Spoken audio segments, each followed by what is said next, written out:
Giselle was an option I was considering it, and I mean I wanted to do it with the English National Ballet because I have such a relationship with the team, and I'm extremely fond of this company.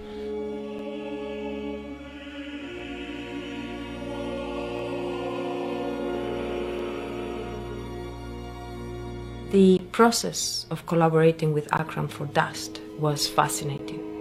Of course, I knew from his work that he was great at narrative, and that one of the things that really interested me was the fact that he had a very traditional background with kata, but then he had trained as a contemporary dancer himself, and he was able to mix those languages.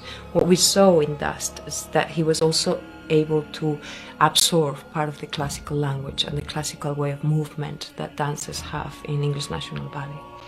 So that was the beginning of the reason why I thought he would be perfect to do a bigger work. It was quite a really fascinating, and also I learnt a lot working with so many classical bodies, and I started to feel similarities in my own classical training and what we share.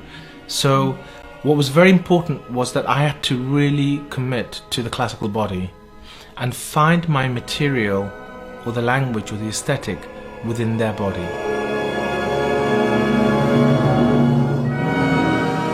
Working with English National Ballet dancers, I wouldn't just say classical dancers, because each classical company, they may share a language and a world, but they do it very, very differently. And each individual is different.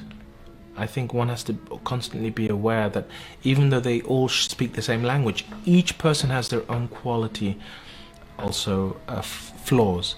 And I think that's what makes it our lives so unique, because we are individuals, and at the same time we can find a common mass connection.